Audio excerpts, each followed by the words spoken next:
নমস্কার বন্ধুরা, রিনা সাহা ইউটিউব চ্যানেলে আপনাদের সকলকে জানাই স্বাগত।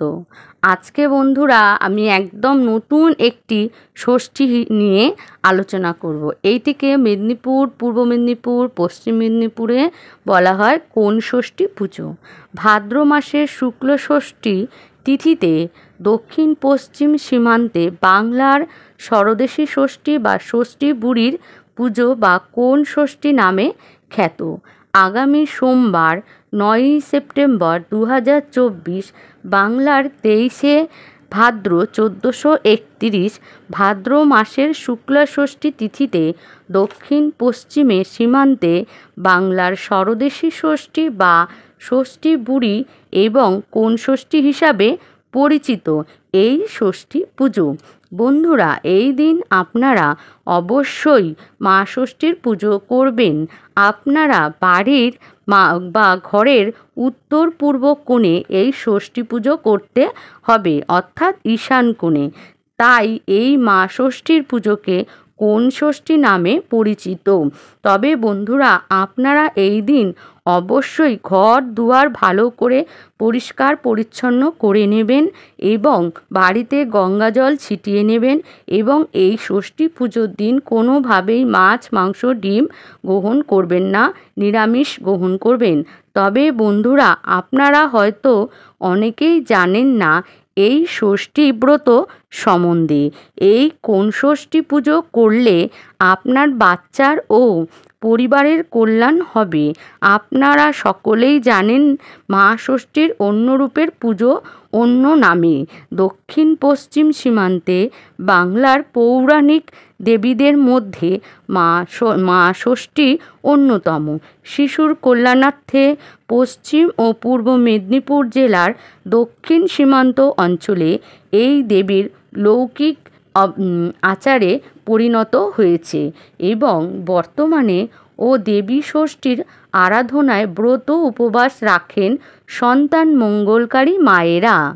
দেবী ষষ্ঠীর পুজোর স্থান ভেদে ভিন্ন প্রকার ভেদ থাকলেও উক্ত অঞ্চলে বিশেষভাবে যে রূপে দেবী পূজিতা হন তা হল স্বদেশী ষষ্ঠী বা ষষ্ঠী বুড়ি নামে খ্যাত।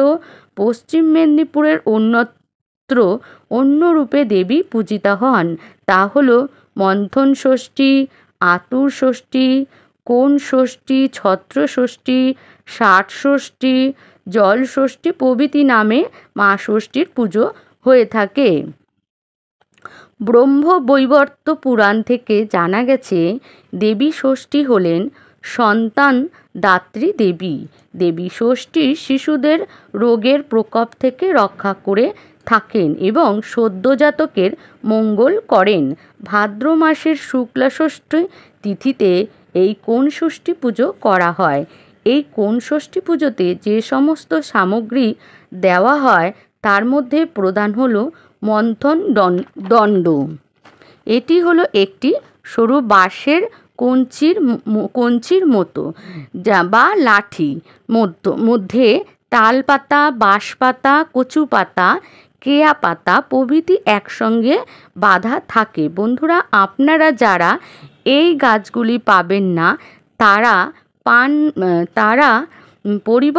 এর পরিবর্তে বট গাছের ডাল, অশ্বত্থ গাছের ডাল, কচু গাছ, হলুদ গাছ, ধান গাছ, শাপলা ফুল বা কই ফুল, কলা গাছ, আপনারা এই কটি গাছ একত্রে করে লাঠির সাথে বেঁধে ঘরের কোণে পুজো করবেন এবং সঙ্গে এটি হচ্ছে কোন ষষ্ঠী, মা ষষ্ঠীর একটা রূপ দেবেন। এই মা ষষ্ঠীকে এই দিন লাল কাপড় পরিয়ে দেবেন। তার আগে মাকে এই পাতাগুলোকে একসঙ্গে বেঁধে সুন্দর করে মাকে ভালো পরিষ্কার জল দিয়ে পাতাগুলি ধুয়ে দেবেন।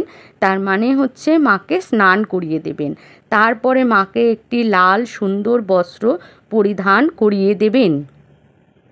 একটি লাল বা হলুদ শালু কাপড় নেবেন। এবার এই শালু কাপড়ের ওপরে মাকে বসাবেন। তারপরে শিল নোড়া বা পুতো, কাজলপাতি, জুল ডালা এই পুজো সামগ্রী।